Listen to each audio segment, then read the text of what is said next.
Welcome, everybody, to another episode of the Puckn Pod. My name is Joe. My name is Brandon. And I'm Paul. Well, gentlemen, we're here in late May. I was going to say mid-May, but we're here in late May, and we already know who one of the two competitors for the Stanley Cup Final is going to be, and that, of course, is the Florida Panthers, back to back in the Stanley Cup Final. How do we feel about how the playoffs are going so far?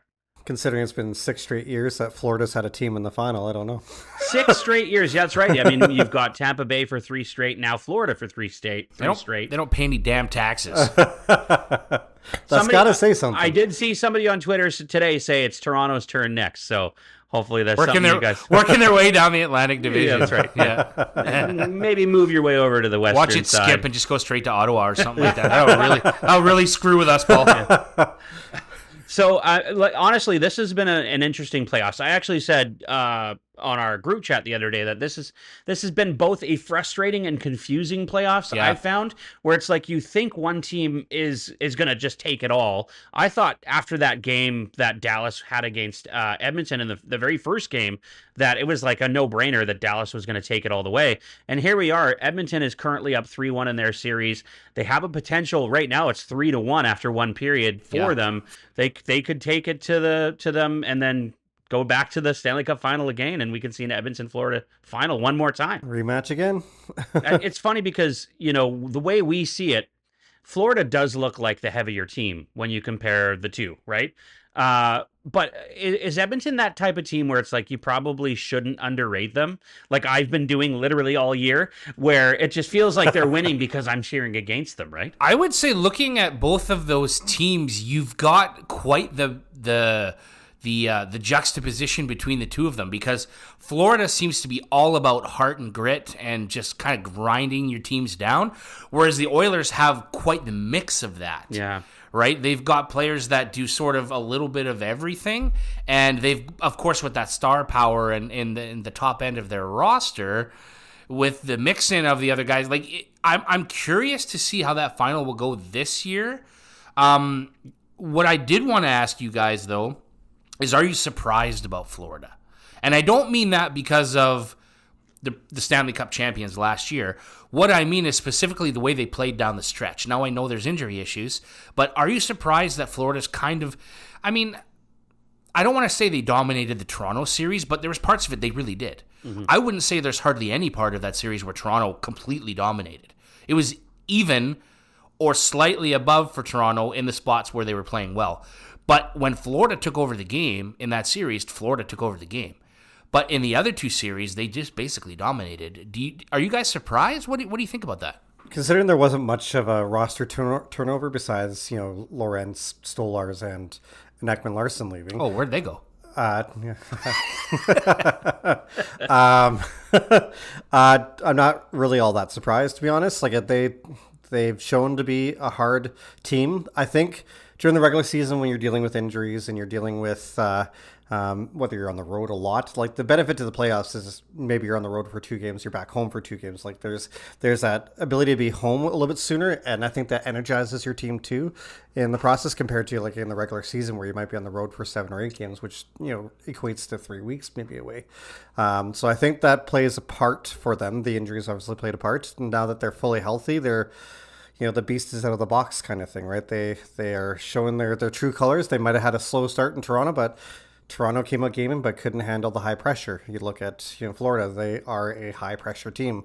They push the pressure on everybody. So it's really not surprising to see them in the final again. A little surprising to see them roll over Carolina, but still not surprising to see them in the final. For me, it feels like a little surprising just for the fact that they were in the final last year and the year before. You often wonder if there's ever going to be some sort of hangover with this team playing so late into the season, not having any time in the off season to really take a break, quote unquote. So it's a little surprising to see them going this far the way they're going. But I think also that comes down to coaching and managing and management. The way they manage the roster throughout the playoffs almost it feels like they're not the team they were last year, and then all of a sudden they come back and they show that heart and that grit that they have to come back and win it. So I think in the end, maybe we're underestimating them a lot of the time, and you look at them now, and this is the team we are kind of expecting at the beginning of the playoffs and at the beginning of the season. So yeah, it's not so much a surprise that way, but like I say, it's a little surprising when you consider the fact that they were already in the final 2 years in a row. They work hard, but there's something about that team that just screams, I don't have a care in the world. Yeah. Yeah. Like, just roll the dice. We're coming. I wonder so much if it's I don't have a care in the world, or we just know we're the better team. Like, we just know we've got what it takes to win. And there's like an arrogance about them. And you've got a player like Brad Marchand on your team who obviously he's a rat, and he's going to be, if Edmonton makes it into the finals tonight, for example, they'll be playing against Brad Marchand and Corey Perry, two what I consider two rat players, right? Yeah. And two really good rat players. And obviously they're smart at what they do and they're good at what they do. So it's going to be really interesting to see how these teams match up. Edmonton has a few guys on their team that can mix it up Perry a little bit. And I don't even mean fighting. I just mean be a pain in the rear end. They really can. And Perry's not the only one, for sure. I mean, he thrives on it just like what's his name? Evander Kane. Just like Evander Kane. Yeah, totally does. And he's another guy who thrives on people just getting under people's skin and getting them off their game, right? Brad Marchand's the exact same way. It's what he gets paid to do. I watched him I watched him a couple of times in the Toronto series after whistles. He did not stop talking from the offensive zone all the way back to his bench, and even then he didn't stop. And it was it's multiple times a game. He knows what he's doing. How can you have that much to say, especially if you're only talking to one player? For the most part, he's probably repeating himself over and over again just to annoy the guys, right? And it works. It does get them off their game. Your mama's so fat. Your mama's so fat. He probably has binders full of information, right? Studies before the game. Yeah, exactly. Yeah. How to get under people's skin. Maybe there's some favoritism in the front office. Bettman trying to make the game grow in the South, or Gregory Campbell, helping out the Panthers on penalties and suspensions and stuff. I'm kidding. Controversy. But they're a team that's built for the playoffs, right? So my son has developed this funny habit that he loves. So much so that my wife has given him the nickname of Brad Marchand. And it's somebody goes to put their hand in front of his face and he sticks his tongue out. And she calls him Brad Marchand because of it. It's his favorite thing. He loves it. Next time I see him, I'm going to call him Marchie. Yeah. Marchie. Yeah. So it's pretty funny. But no, it's definitely been a really interesting playoffs. And I mean, we can't obviously count out Dallas by any means. They have a chance to come back and still win this. It's tight. I know. But they're only down 3-1 in this game. There's still 2 more periods to play. Well, by the time this podcast come out, we'll have our 2 final teams, and it'll be interesting to see. Like Florida came back against Carolina in Game 5 there. They were down 2 goals, so you never know. Anything's possible. Carolina had a really interesting comeback series there with that one game on Monday where they ended up, was it a shutout? Like 2-0, 3-0 game? Yeah. And we thought, oh, wow, maybe Carolina has a chance here. And then Florida ended up coming back and winning the game on Wednesday there. So the betting line doesn't look so good for Dallas right now. Well, you got to wonder if that the Nietzsche still made the difference for them too. Like Stankoven's a good player. I don't think he's as good as Marty Nietzsche's. I would love to have Stankoven on Vancouver though. Yeah. It's just that young talent, right? Like I think every team would say the same thing. But. Yep. Did you guys watch the end of the Florida Carolina game last night? And I mean all the way to the end. Yeah, with Maurice the handshake. and Brindamore. Did you guys see that interaction? When I saw that happening, I was like, "Oh, what's happening here?" Brindamore looked ticked, and I mean he just lost. Yeah. But I don't know the way he approached Maurice. I thought, wonder what he's saying. Maurice said in the interviews or whatever at the end of the game that he was just saying that he didn't want to join the team in their handshake line. He wanted to do it separate because that's for the players. Yeah. Which is I saw somebody share that and then share a picture of him last year with the Oilers with the team. Yeah. It's just so funny. But obviously the Stanley Cup's a completely different thing, right? He did the same thing in the Toronto series, and he said it. He said he explained why. Yeah. I mean, I don't really care. It doesn't matter to me. But when I saw that exchange, I went, "Oh, I wonder." My first thought was, I wonder if Brindamore was complaining about some of the play or some of the lack of officiating, or if he thought that there was a lack of officiating. Yeah, or maybe like he didn't like something a player did on Florida or Yeah. something like that. And that's what I was thinking too. And it seemed like he was pretty upset at Maurice, but Yeah. I don't know. Maybe he's just upset at the fact that he lost, but Yeah. I don't know. I mean, those are two coaches who I know respect each other, right? Yeah. Like there's a sort of like a brotherhood almost amongst the coaches in the league, right? So now what happens? Is Brindamore gone? Is he coming back? He's going to be sought after if he doesn't have a job. His contract is up in July, I believe, or June, and like he doesn't have a job at the moment. I mean, it seems to me a little crazy that Carolina wouldn't just re-up him because, the guy took you to the finals, and he's been a good coach for you for years and years. It's not his fault you guys haven't won a cup yet. There's a little bit more to it, but could be a personnel thing, right? Other than the coach. I do think he was outcoached by Maurice, to be honest, in that series. If you look at the line changes, some of the mistakes Carolina was making. Brindamore is a fantastic coach, but Maurice has got 30-something years of experience in NHL coaching now, or at least close to. I think he's probably. I mean, it's hard to argue that he's not the best coach in the league right now. We discussed it earlier in the year that he's fourth all time in NHL wins. Yeah, and I was like, I never would have guessed that. You could have given me 10 guesses. When he was coaching the Leafs back then, can you see him in that light back then? Can you see the decisions he makes now and go, yeah, he was doing that with the Leafs too? Or what I'd say when Maurice was coaching the Leafs is I wasn't watching it for that. Right.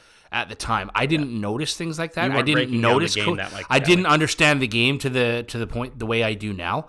As far as what impact a coach can have on a game. So I would say it's hard for me to really answer that question truthfully. But it also depends on what players you have too, right? Yeah, I mean, it's very clear that he's had success, right? So he's had some good players on this Florida team too. Yeah. So it's definitely, it's interesting to see them kind of go where they're at right now. And again, they have some of the best players in the league right now on their team that are the best at what they do. And I look at, compare it to Marchand to like the rest of the team. Marchand is one of the best in the league at what he does, and that's piss people off. He knows what he's doing, and it's you can sit there and say that you hate the guy so much and blah blah blah blah. You don't want him to. This is how I feel about Edmonton. I don't want them to be in the finals, but you know what? It's probably going to happen, and it's inevitable. There's also a really good chance that they win the Stanley Cup this year. As a fan of another Canadian franchise, I have to kind of accept that, and reluctantly. That's how it is. I'm happy for people like Mike if they do end up pulling off the win and bringing the cup home after being the first Canadian team after 36 years, and they end up being the team, or 33 or 32 years, pardon me, and they end up being the team to do it. Then I'm happy for people like Mike, because he's not one of those fans that like sits there and craps all over your team and says, but he's had a couple of cup wins in his life already. I know that's one, and to be fair, that's the reason why I can't cheer for him. It's like, you guys have already had your chance. And when I saw, it's so funny when I saw in the summertime people tweeting like, we're the unluckiest franchise in the NHL. I'm like, no. The Vancouver Canucks and the Toronto Maple Leafs have something to say to you when it comes to that, right? You're the greatest hockey player in the world on your team twice. You've won first overall 4 times in the past 10 years. Yeah, you're not the most unlucky franchise. But if they can pull it off, and if McDavid can actually captain this team to win a Stanley Cup, then good on him. I almost wonder though, and this may be a controversial take, I almost wonder though if they win a cup this year, does that mean McDavid might decide to move on at some point here? Why would he want to, though? Well, because he's already won the cup here. Maybe he wants to go somewhere like Toronto or somewhere and have a chance to win there instead. But why? I don't know. Maybe it's just, look at Tavares. Look at Tavares. But why? Look what Tavares did, right? I don't know. I'm not saying this is going to happen. I didn't hear on the grapevine that this is a thing, but if Vancouver to win the Stanley Cup next year, maybe that would be Quinn Hughes' way of going, you know what? I've won a cup here. Now I can go move on and play with my brothers. I'm just speculating. He's got a heated driveway though. Yeah, well, he could have that in Toronto too. It almost would be more important to have that in Toronto, but that's a whole other thing.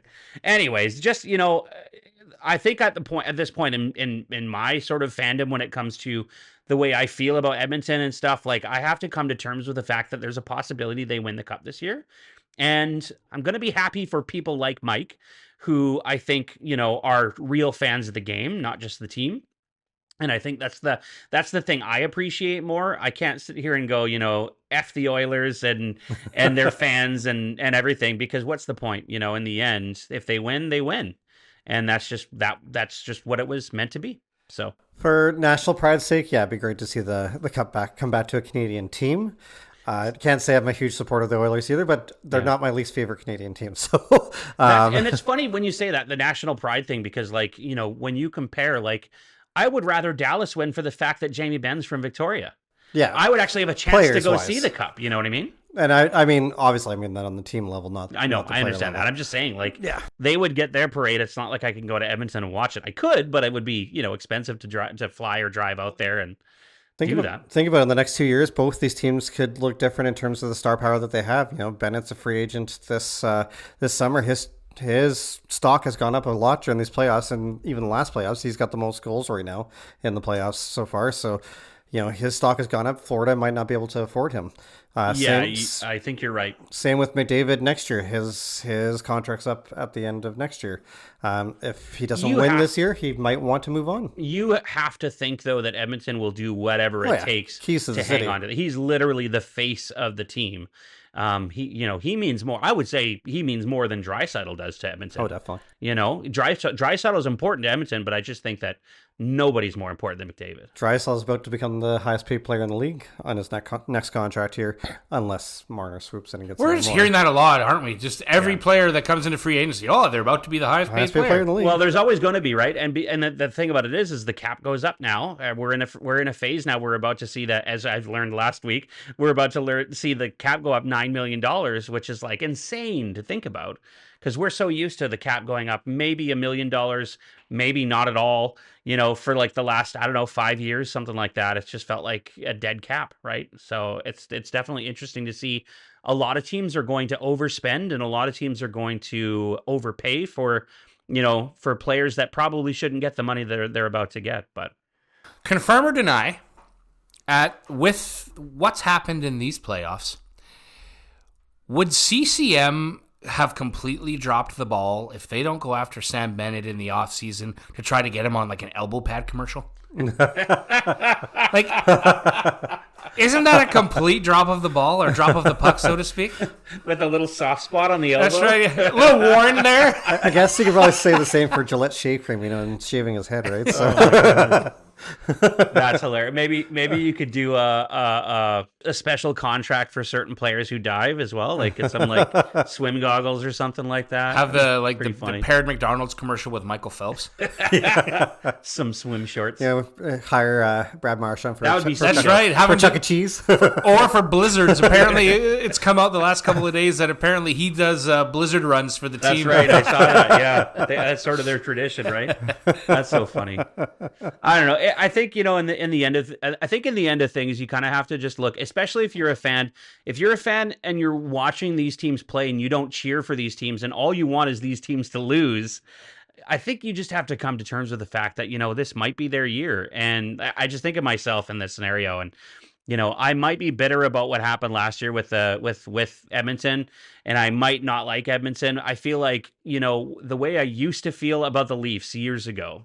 And I say this as seriously as possible. I feel that way about Edmonton now. I don't feel that way about the Leafs anymore. I don't feel like I hate the Leafs as much as I used to. And it's not, and maybe it's because of you guys. Maybe it has something to do with the fact that I do this podcast with you guys, but they don't seem like the team that I once, used to loathe because they were shoved down my throat all the time.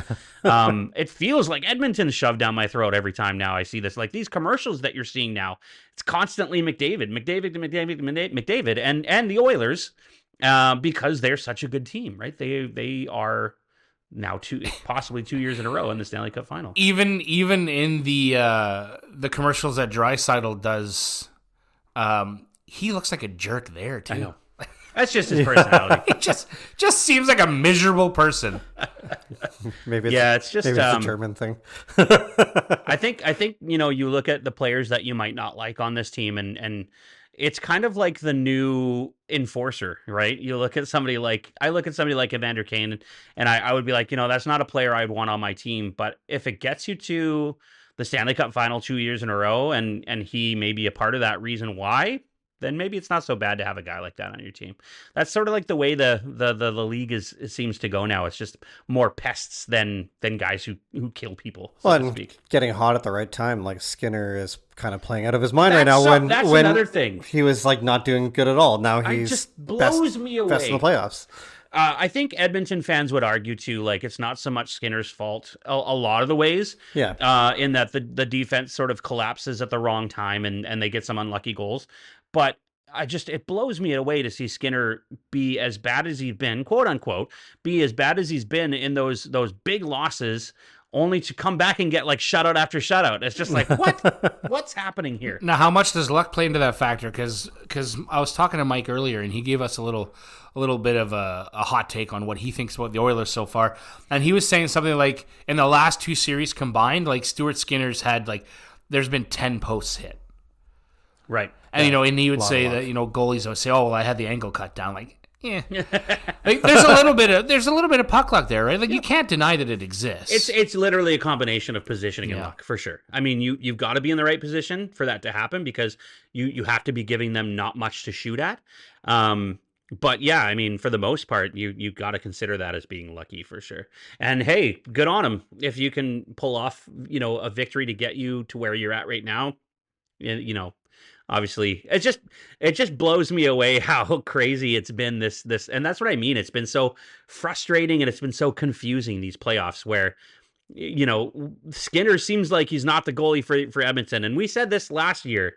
Skinner doesn't seem like he's the goalie for Edmonton, and then here he comes and he's taking them all the way again. We talked about it in the offseason. We didn't think that they did enough to upgrade their team in goal specifically. Yeah. Or really, not the offseason, but leading up to the season. Yeah, and it really felt like Pickard was going to be the guy for Edmonton, and then he got hurt, and they brought Skinner back, and Skinner seems to have found his groove again. So now is he just going to be hot this series and then go cold next series? That's the question. Right? Yeah. He seems to be series to series kind of thing, where he's great for a few games, and then he goes cold, and then he's great again. So it's hard to say what the future looks like. How is his temperament? Now, this is probably more directed at you, Joe, because you probably see more Oilers games. Yeah. But how's his temperament on the ice when he gets into a series, if, hypothetically, if they make the finals, you get into a series where you've got grease balls like the Florida Panthers coming at you every single play. Yep. Is he going to be able to keep his composure, or is he going to go full Jordan Binnington? I've never seen him do the Jordan Binnington thing where he breaks his stick and gets all pissy about, getting tries to scored stab on. a guy. Yeah, with his skate. Albeit that should be the Stuart Skinner now, because Binnington showed he's got a level head after the Four Nations. I know. Now, so. Well, he didn't in the playoffs, though. If you watch that goal, that final goal they scored on him in the playoffs there, he definitely lost his marbles. But, it's definitely, he seems more of the kind of guy who gets things between the ears, where he gets down on himself a little bit when he lets a goal in, because you can kind of see that with his body positioning and his posture, which, he needs a goaltending coach that's going to help him kind of get away from that. I don't know if that's a teachable thing or whatever, but that's what it seems like for me anyway. It just seems like he gets down on himself a little bit. How big of a loss is Zach Hyman? It's proven not to be a lot right now with the way that they're kind of cleaning up on Dallas at the moment. Again, game's not over, but it's not proven to be a lot. Still 3-1 in the second period. Yep. Now, how big of a loss is Hyman if he doesn't play in the finals? He's not going to. I know that. Yeah. He had surgery. He's done for the season. I think he'll be a loss. I really do. I mean, it's important to have the depth that they have. So, like, they've got Jeff Skinner in there now for him, and seems to be playing well. I think he scored a goal, if I'm not mistaken. One of their 3 goals was scored by him. But can it last against a team like Florida? Yeah. That's something we'll have to see. Yeah. Yeah. I mean, it's no argument that he's an important player on that team, for sure. And the type of player that he is specifically, yeah. Especially down low. I think Ekholm's playing tonight too. Yeah, first game back. Debut. Yep. Yeah. There was a lot of talk about him coming back. I didn't see him playing though. That's a big gain if he's even playing He's at their half best capacity. defenseman. He's so good. Yeah. He's their best defenseman. I mean, And Jeff Skinner does have one of the goals tonight, and he's got the most shots on the team right now. there you go. I mean, he's got to make an impact coming back, right? Yeah. This is his second ever playoff game. He's only played one playoff game, and that was the first game this season, and then they never played again.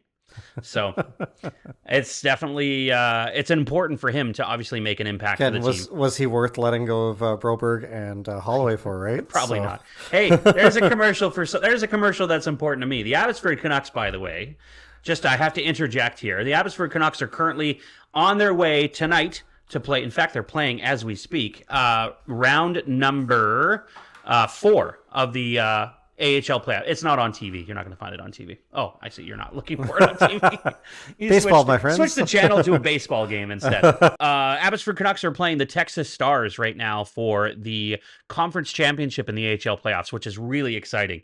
This is the best the team has ever done in their history. So that's pretty cool. Yeah, that is pretty cool. Really excited. Sure. Really exciting stuff. And I know back at home, Charlie's probably watching this game. Why don't you go over and catch a game at home? It's a plan. It's definitely a plan. We're Faye and I actually were talking that if they make the finals, we'll probably plan a trip to. I thought they are in the finals right now. No, they're in the conference finals. Yeah. One more round after this. There's 5 rounds in the AHL. Yes, but they don't play 4 rounds a series. They play best of 5. They play best of 3 for the first 2. Yeah. Then they play best of 5 for the next one, and then the best of 7 for the last 2 rounds.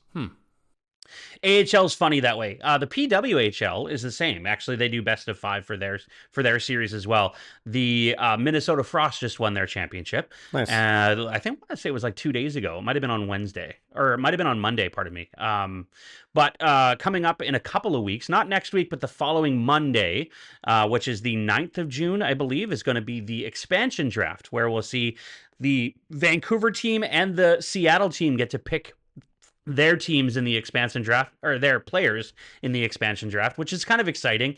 I will admit I don't know a lot about the players in the PWHL. I know that there's players like Marie-Philippe Poulin, and there's some big names in the PWHL. You're probably not going to see them picked up by either team, but you never know. You could see a trade or two, or you could see some big movement in the expansion draft. It's always exciting to see an expansion draft and see a team kind of envelop and become something. Seems like a quick turnaround for that. It is really quick. Literally the championship was just awarded this week, so they've got like a 2-week break basically. Probably a chance for Vancouver and Seattle to go, okay, here's what we want to do, and then the other teams can kind of protect the players they want to protect. From what I understand, they can only protect 4 players on their team. Oh wow. So wow. Which is going to be their star players, and then maybe a goalie or 2 or something like that. So it'll be really interesting to see what they do. And then I think right after that, it's like not long after that, they'll have the actual development draft, like the players they're going to draft into the league, and then you've got the off season for signing players who need to be signed. Their minimum contracts, from what I read, are only 2-year contracts.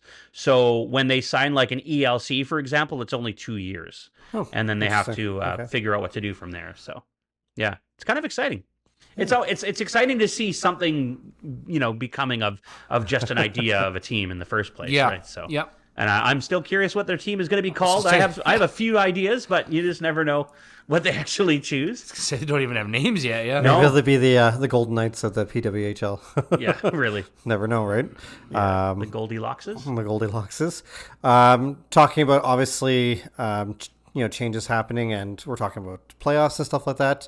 The NBA also has one team in the finals already, and the second ever Canadian to win a MVP award behind Steve Nash.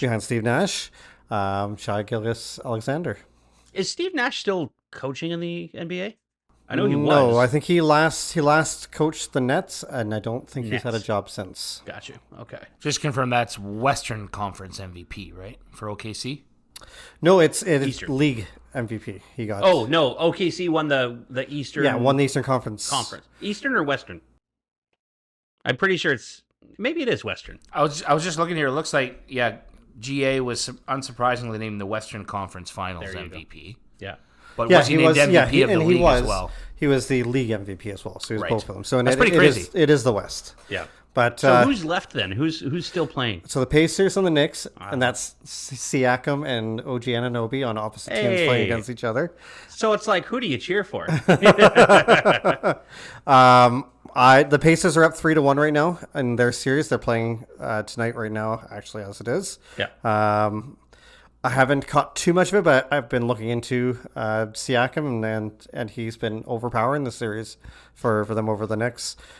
He's a good player, man. I thought he played well on Toronto. I thought he was a really good center, good defensively as well. Yep. You Yeah. know? Well, he was a big reason, to be honest, that the Raptors won the Yeah, championship in 2019. Like, that's right. obviously, Kawhi Leonard was the driver, but Siakam was like right behind him in full support. Right. Lowry was a defensive stud, but it was Siakam that was secondary in scoring for that championship run. Brilliant guy too. He speaks like 7 languages or something too. Like honestly, yeah. Yeah, He's from like France or something, or I think he's Congo. the Congo. Congo, I think. yeah. Yeah. Yeah, and he was like picked 26th overall in his draft. Like Pretty cool. they Yeah. found gold in a it's mine. really too bad they had to let him go. I thought he was going to be a lifelong Raptor, to be honest. They chose it. Yeah. They got assets back. Yes. Yeah. But I mean, the Raptors made a decision that they were going to try to rebuild, right? And And they're that was still kind of doing the X factor, yeah, or one of them anyway. Yeah. One of the X factors. Yeah. it, for sure. Yeah, it'll be interesting to see how that series goes. Like right now, the Knicks are up 20 points on the Pacers right now in the third quarter. So, but a 20-point lead can actually diminish quickly Oh, in a few yeah. minutes in the NBA. So, It's like don't even watch until you get to the fourth quarter. but if the Knicks win tonight, they're going to go into a game 6. So, I think it would be either team I'd be happy with. I would probably prefer the Pacers just because I used to love the Pacers when they had Reggie Miller and those guys. So I think of the Pacers as one of the teams I got to see play in Vancouver nice. when the Grizzlies were around, and they had Larry Bird. Larry Bird, yeah, because me and my cousin would go Larry, and they were killing them. It was like Pacers, like Vancouver could have tried for 3 straight more hours to try and catch up, and they wouldn't have been. It was so terrible, but it was still fun to go to those games and see those players that you had only seen on TV, and it was legendary. And that was the one thing I loved about the Vancouver Grizzlies. It didn't matter if they were winning or not. You got to go and see these big teams, that they were playing against. Yeah. Michael Jordan came to Vancouver, that must have been so cool to see live. I'd love to see another Canadian team come back to the NBA. Me too. Whether it's Vancouver or Calgary or whoever it is. Surprising me that it's taking so long. Yeah. Well, it's because of how much it's going to cost, right? It'll Yeah. be billions of dollars to be able to get a team to come to Vancouver. Yeah, 4 as we determined last That's right. and that's not easy money to come by. I mean, you Not you in need, our economy. there you go. Dallas just made it 3-2. I mean, on the power nothing. play. Nothing. Yeah, you're not cheering at all for Dallas. And that was Ekholm in the box there. Look at that jersey. That old Dallas Stars jersey. I think of Ed Belfour. Yeah. Ed Belfour when I see that. Nice. I would think of Darian Hatcher too. Yeah. That's when I think of. yeah, Yeah. I remember Darian. Mike Modano. Mike Modano. Mike Modano. Yeah. That's what I was thinking. or Yuri Lettinen. no, was another guy. I'm thinking St. Louis. I was going to say what's his name with his foot in the crease. Brett Hull. Brett Hull, but Yeah. that wasn't Dallas, was it? Yeah, that was Dallas. That was Dallas Okay. that won that championship. Yeah. I remember that. Yeah, no, I think back, just going back to NBA for a second, I think back to the experience I had watching the Grizzlies play live. It was incredible. And at that moment, like when I went, I was a really big NBA fan because I had a team to cheer for, and Yeah. and I think that's the one thing that the NBA is missing is they need a franchise where the fans are going to be passionate about the team they have. And I know that people weren't going to games, and that's one of the reasons why they had to sell the team in the first place. But I just know that if you let a team run itself properly, like they didn't let them run themselves properly back then, you didn't get a chance to get a first overall pick. They didn't, they had all these stipulations against Vancouver that they couldn't really make them a good team. And that really hurt them in the long run. I mean, Toronto was lucky in that. Probably having Vince Carter is probably what saved Toronto in the first place. Fair true. If you can do the same for a team like Vancouver and get a team back again, I think it would be incredible for BC, but it would be incredible for the NBA too. Yeah, honestly, I think there's a lot of revenue to be made having another Canadian team too in the NBA. A lot of marketing you do with that, right? So I mean, like I said, just look at the PWHL women's hockey. They did the tour this past season where they went to all these different cities, and Vancouver had the most people show up to a game, like 19,000 people. Yeah. And the league was like, they took them by notice and said, you know what, we got to expand. We got to have a team in Vancouver, and now they've got a team in Seattle too. It's just these are areas of the world that want a franchise, and they will show up to the games. They've sold season tickets. They're going to be, a marketable franchise. It doesn't make sense to not do that in the NBA. Yeah, I would tend There's to more agree. money to be made. Tend to agree, and I think what the NBA is right now a 30-team league. They could jump up to 32, kind of do the 8, Yeah. balance of teams throughout the conference and stuff. I think, yeah, I'd love to actually go to an NBA game. I'm sure that I probably could go to a Seattle game at some point, but Yeah. you never know. But Seattle needs to get a team back too. I was going to say, do you think if Seattle gets a team, does that increase the chance of Vancouver getting a team? Maybe. Just because of For rivalry. proximity. Yeah, maybe. I mean, based on location alone, just to have two rivals against each other, Yeah. I think that'd be important for Yeah. sure. I mean, it obviously has shown there's something in the hockey market with the Kraken and the Canucks, that there is something there as a rivalry, and this past season for me has shown that as a Canucks fan. There was a really long time there where it felt like Seattle was trying to push a rivalry between the two, but Vancouver was that much better than Seattle for a really long time. Like, they'd beat them every time. And then Seattle started beating Vancouver. Oh, it looks like Edmonton just scored again. McJesus just scored. Oh, well, there you go. But it just feels like there's definitely a market there for some sort of rivalry, even in the NBA. So Do you guys catch that? no, It was in Edmonton Square oh with the Oilers fans, yeah, and there wasn't a fight happening that can't between be true. each other. That can't be true. I must have just missed it. Well, typically I think those happen after the game. Oh, I see. Yeah, after they've had a few to drink. Give them another period at least. Too many Molson Canadians. McDavid is so unbelievable. So quick. Just Like stop. the hands. It Should be illegal. Yeah, I know. Right? He has to wear one hand tied behind his back Yeah. for the Won't rest matter. for the rest of the playoffs. That I think it was 2 or 3 years ago where they were playing against the Rangers, and he went through 5 players to score. Yeah. Was That's a pretty famous play now. Absolutely ridiculous. Pretty famous play now when you think about, like, it's like Charlie. Whenever my son, whenever he watches hockey highlights, he's always doing it. He's always looking on YouTube for hockey highlights. That's always the one he goes to when he watches, Edmonton highlights or whatever. It's like that play. He's like, "Look, Daddy, look." I'm like, "Yes, son, I've seen it." Thanks. He loves to shove that stuff down my throat. Maybe that's why I don't like the Oilers so much. No, I'm just kidding. I stopped by my parents' place yesterday, and my dad, who is, thanks a lot, the reason I'm a PTSD Leafs fan. Yeah. Thanks a lot, Dad. But he told me, he said, I just ordered a shirt off Temu that says, please, just one before I die. I know, right? Yeah. I think we all can say that. Yeah. Well, at least, like I said, we can be proud. At least we've had at least one championship the last few years with the Raptors in terms of a Canadian Yeah. team getting a win. So, maybe Edmonton this year, maybe the Blue Jays in a few years. We'll see. I'm what hoping happens. this year too, for me, when it comes to football, I'm hoping the BC Lions can pull it off this year. They have a really good team on paper, Yes. and right now they're currently in the preseason. They got one more game in the preseason, and then the week after is when they actually start the regular season. So I will definitely be going to a football game this year with my dad. So I was listening to the radio the other day, and I don't know if they were talking about the preseason. I'm assuming probably not. It was more likely the home opener. But apparently Snoop Dogg Yes. is going to be the performing act for the opener. yeah, so And I thought to myself, they better have a good ventilation system at BC Place if Snoop Dogg is going to be the act. I imagine he can hold it off for at least a little while. I don't anyway. know, man. He's Yeah. going to want some of that BC Bud. Yeah, true. Pineapple Express. He'll get it, but it's sort of a thing with the new owner of the BC Lions, Amar Doman. He's had the team now for about 4 or 5 years, and the first year he took over the team, he tried to bring people back to the arena, or to the stadium, to come and watch the games. And the first thing he did was, I'm gonna do a concert for the first game as the home opener. Yeah. And that was with One Republic.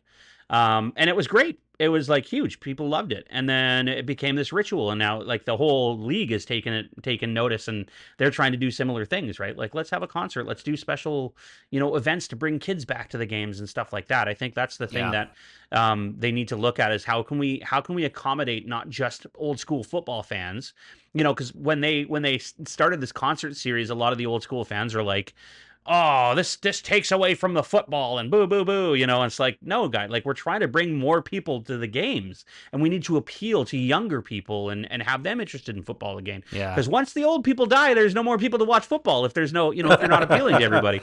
And it's something you really have to consider when it comes to like putting butts in seats, right? And it also helps to have a winning team as well. BC has had a really good winning team the last few years. They just have been missing certain pieces. This year it seems like they might have those pieces, so it's really exciting. I'm not gonna say they're gonna make the Grey Cup because nobody knows anything, but it looks like they're gonna have a good team this year. They have a new coach, something to work off of. So That's one thing I think we can be proud of as Canadians, that we do have two really well known old cups. yeah, like that old, over 100 years over 100 years both old. cups, yeah. Stanley Cup and the Grey Cup are over right. 100 years old. That's Yeah. something I think it's something to be very, very proud of. Absolutely. Tradition is a big thing in Canadian sports altogether, but specifically, that. And then also, I think if I'm not mistaken, curling has a really old like championship as well. The Brier, I think it's over 100 years old too, if I'm not mistaken. I could be wrong, but that's something I think I've heard before. Right. Yeah. Amazing. Wow. Yeah. That's cool. I mean, and, the World Series with Toronto as well. I mean, it's not specific to Canada, but, it's definitely, we have a Canadian team and they have won the championship 2 years in a row, 92, 93. Those were very epic wins. Yeah, so. they were good. They were fun teams to watch. I watched both years of Yeah. the World Series when I was a kid. And I remember Joe Carter hitting that home run. I was watching it live. Oh, yeah. And it was incredible. It was incredible. touch them all, Joe. You'll never have a better That's hit right. in your life. And it's true. Again, I mean, it wasn't before my time as far as being alive. Yeah. But I was only 6. Yeah. When the second time they won, I played ball as a kid, Yeah. but I wasn't really watching sports really that much, so I never really got to experience that either. And I think it's too back, bad. and I can't even remember like my parents even talking about it or anything like I can't remember anything. Mm-hmm. I just figured that maybe I would have some memories of some discussion or hearing it about it at school, or I mean maybe I did and I just don't remember. But you think, I don't know. As such a sports fan as I am now, you'd think that it would have had maybe more of an impact as a kid, but I just don't recall. I remember one game. I didn't get to see it because I was in. There was like scouts and cubs and stuff and beavers and stuff like that when you were a kid. I was in cubs at that point, and we were out doing a camping trip. And the game that we were overhearing on the radio, the Blue Jays against the Phillies in the World Series, they were down like 14-2, and Toronto came back and won that game 16-15. That's insane. Insane. That's not something you ever hear of. Like, you don't see stuff like that. No, you don't. What's like an old sort of like TV show, maybe sitcom that you used to watch maybe when you were From a kid? back in the 90s. Yeah. Biggest impact would be Friends. That like my humor and my brother's humor probably are based completely around Chandler Bing. So Yeah. That's hilarious. Could he be any stupider? Stupider. Is the 90s has to be like the decade for sitcoms, right? Oh, definitely. I know there's some pretty great ones in the 80s too. I mean, you wouldn't know because you were just a baby, but Just a wee little gupper. I remember certain ones. I mean, The Simpsons, which I mean, you can call it a sitcom because it is a situation comedy. Yep. That started in 1989, right? And then I think of shows like Married with Children. It's hilarious. I grew up watching Married with Children, and most parents would be like, "Your parents let you watch that?" It was a funny show, even for a kid. I was laughing my ass off. I thought it was so much fun. And there's some great quotes. It's just a fun show. Al with his like hand in his pants yeah. all the time. It's just the way, and like Ed O'Neill does not get enough credit for that, for his comedic acting. I think he is a very talented actor. But I'll never forget, watching him on Married with Children and then seeing him on like, the Wayne's World movie and just being like, holy crap, that's Al Bundy, Well, that's all you remember him from. You get to see some actors in terms of their acting range. You can say the same for Katie Seagal going from Married to Children. She's been literally in everything. Yeah, Sons of Anarchy, like completely Big Bang different. Theory, Big Bang Theory, completely different type, or even Brooklyn Nine-Nine. Like completely different actress from what she was with Married to Children. You could say the same with Bryan Cranston going from Malcolm in the Middle, That's playing right. the dad, to Walter White in Breaking Bad, like two completely different characters, but incredibly acted for both. 100%. You know? Do you have like maybe you would consider a Canadian only show that you would used to watch. I had a ritual growing up as a kid. Like, I always went to bed after this show would air, and it was always on the CBC. And I won't name it yet. I'm just curious if there's something you would watch, kind of in the similar. I mean, realm. only ones that I can even think of would be like Fred Penner, Yeah. Mr. Dress Up, that kind of thing. As far as an actual like sitcom go, I'd have no idea. Are You Afraid of the Dark would be one. That's Canadian? Yeah, it's Okay. Canadian. YTV, right? Yep. Yep. Student Bodies. Right. was See, another one. I grew up in a small town on Vancouver Island that did not have YTV. Oh, cool. I didn't get YTV until I moved to Nanaimo when I was 12. You didn't even have electricity where you grew up. We did. We had electricity. We had electricity. But we of course got CBC, so that's where we would watch our shows, specifically like these specific ones that we'd watch before we go to bed. So I would watch a cartoon called The Raccoons. Yeah, I loved the Raccoons. And then after The Raccoons, Degrassi High. Okay. And as soon as Degrassi was over, it was bedtime. So as soon as the credits start rolling, it was 10 p.m. That was bedtime every night. That was when we had to go to bed. Right. But we watched it religiously. It was like what we watched every night. It was like a family thing. We watched it as a family, and I watched all the serious episodes of it, and then I remember the very final episode, which was like the movie that they did, where it was like they graduated high school, and it was sort of like their big celebration, and the guy gets drunk and kills somebody, like that. It was serious stuff, right? That was a big thing with Degrassi's. Their whole point of the show was to sort of teach lessons to teenagers, and we watched it. And the director Kevin Smith, he was a big fan of Degrassi as well, because he lived in like kind of the Michigan area where they could pick up kind of CBC on there, and yeah, he watched that growing up. Right. I just can't picture your dad sitting down and watching it. Believe it or not, I don't know if my dad did. I definitely watched it with my mom though. Right. But yeah, that was our ritual. I would watch it and then go to bed right after Degrassi. Credits are rolling, and you just they always ended it on a freeze frame, and the credits roll over the freeze frame, and that's how the show is over and it's time for bed. So yeah. I remember, and for me, it definitely introduced me to satire kind of comedy. Yeah. My parents used to watch the Golden Girls all the time when we were growing up, and Golden Girls, like we used to watch that show too. We used to watch Home Improvement. Yep. Absolutely love Home Improvement. Tim Allen is probably one of the more underrated comedy actors. He's a comedian, of course, but like underrated for what he did.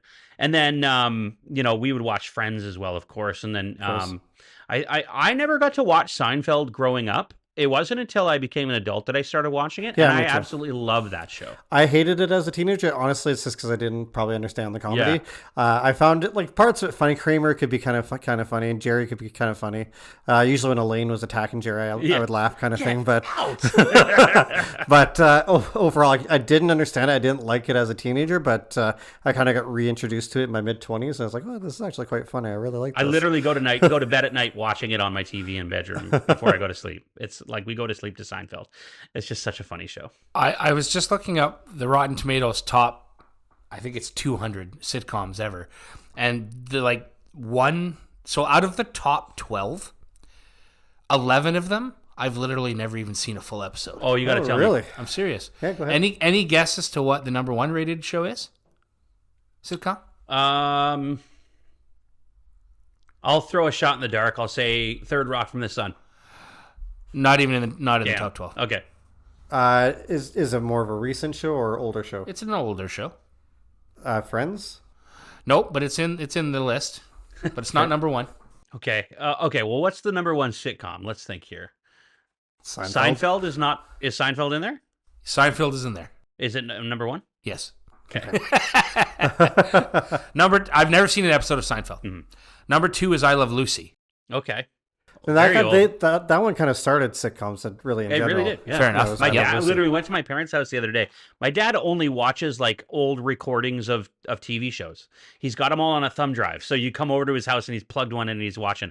And it's always a black and white show. And I say to my kids, I'm like, look, Grandpa's got this huge 85-inch color TV and he only watches black and white shows on. And it's just so funny. He doesn't have a forehead VCR and pre-recorded VHS tapes. No, he at least he's more modern in that he's got everything on a thumb drive. But geez. And it's all old shows like I Love Lucy, Gunsmoke, like these old shows that like I would never watch, but my dad's just obsessed with, right?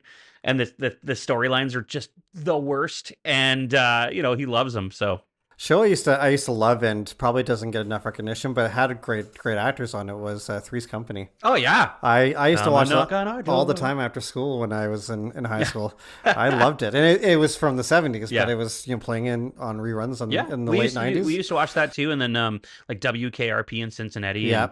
And, there was a show called Head of the Class we used to watch. Yep. Yeah. There's probably more. I just can't think of it. Like we watched Cheers. Cheers. From what I read, Cheers actually, the final episode of Cheers had more viewers. Almost, it's like the second most viewers for one episode of a show in the history of television. The first one is MASH. The final episode of MASH had more viewers than any show in the world, and that includes the Super Bowl, or maybe it doesn't include the Super Bowl. I think it doesn't include the Super Bowl, so like non-sports related or whatever. But like a sitcom, because MASH was a sitcom as well, had the most viewers for one episode. You guys got to give me a sec here. Yeah, hi, Nanaimo Nursing Home. I got a couple of guys here that we need to check in immediately. Geriatric. Yeah, we're old guys. What did I tell you? Number 3 on this list is The Simpsons. Yeah. Never seen an episode. You've never seen The Simpsons? I hate that crap. Wow. I can't stand it. Wow. Number 4 is Cheers. I remember seeing it on, scrolling through channels. Let me ask you a question. What do you do when you wake up in the morning and just get out of the coffin you live in? Shower, shave, Don't brush step my out into the teeth. sun. On Saturdays, if I was watching TV, it was like Ninja Turtles, Saved by the Bell. Yeah, like kid shows. I was never allowed to watch The Simpsons as a kid. Wow, and then I okay, just never gained interest. I see. Right? South Yeah, Park. you know what's funny? My aunt used to say that about my cousin. She used to say like, he can't watch The Simpsons because it's too grown up, and it's like it's a cartoon. Married with Children, of course, I totally understand that. But I was allowed to watch Married with Children, so I loved it. I couldn't even reference it. Never seen an episode Yeah. of that either. Yeah.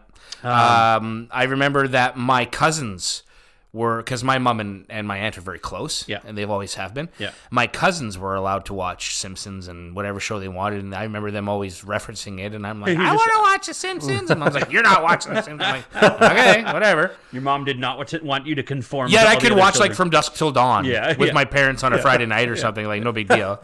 Yeah, exactly. That's hilarious. I remember when my parents would go bowling on a Tuesday night. Yeah. And let's say South Park was on MTV or whatever it was. Channel was. Yeah. I literally had like another show queued up so that I could hit the like previous channel button if they came home or something. Like you're watching adult. Yeah, exactly. It's yeah, exactly. It was like yeah.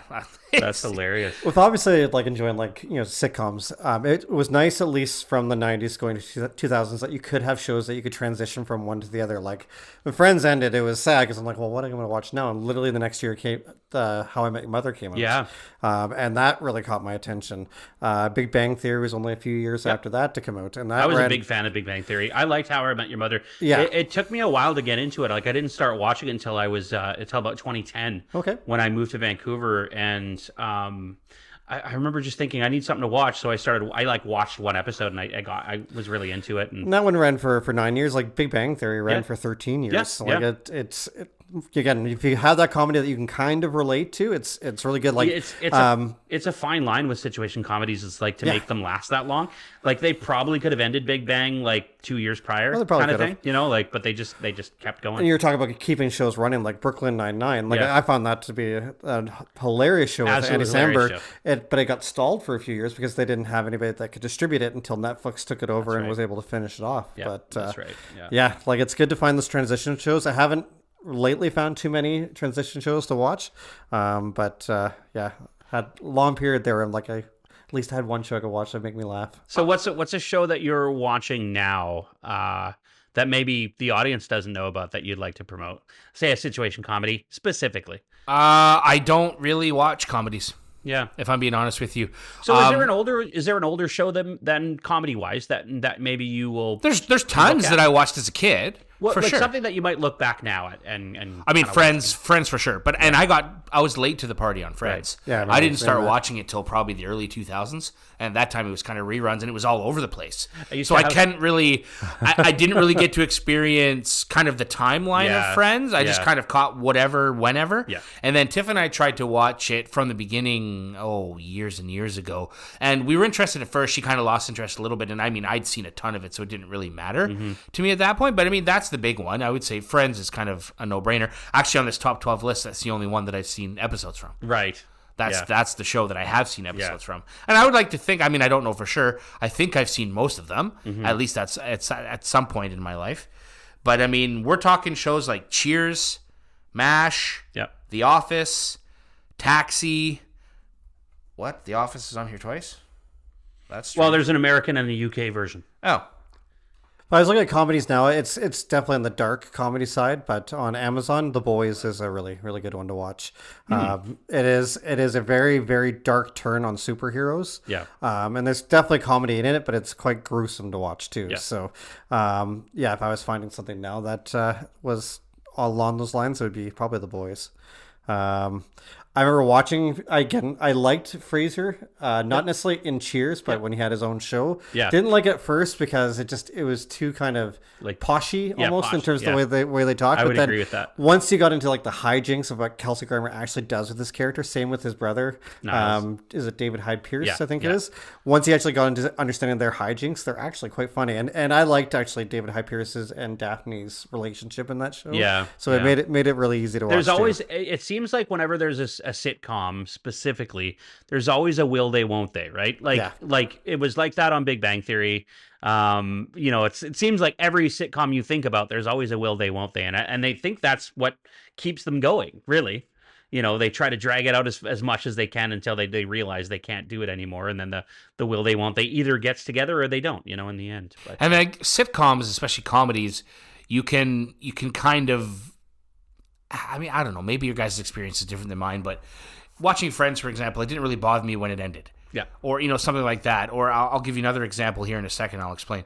But when you get into a drama series or like a thriller series or something like that, when it ends, for me now, I'm kind of like, I need more. what do I do? Yeah. What do I do with my Yeah. life now, Yeah. right? And then, whereas I think back to like comedy shows, like you just watch them to entertain yourself. Yeah. Whereas I feel like Sons of Anarchy, a big example for me. It's my favorite show, which by the way, I'm watching it again right now when I can.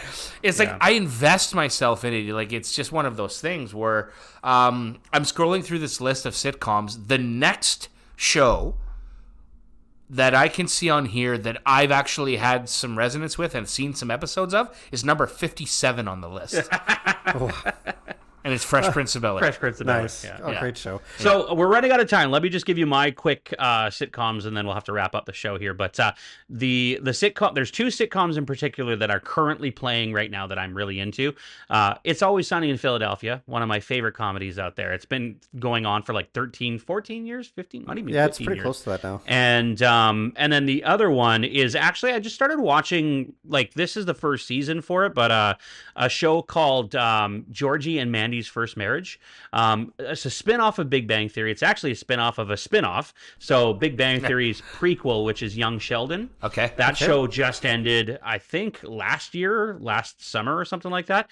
And this is a spin-off, a sitcom spin-off of that show with his big brother Georgie and the woman he marries named Mandy.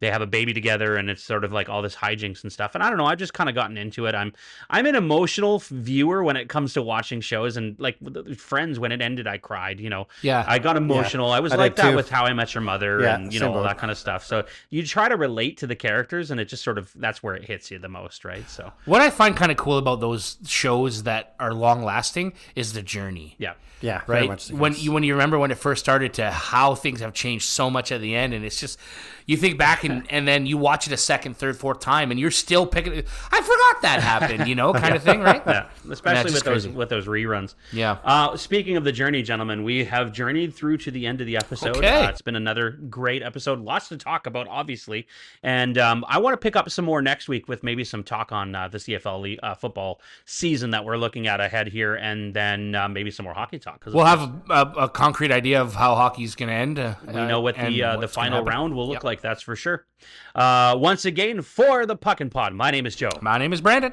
And I'm Paul. We'll see you guys in the next episode.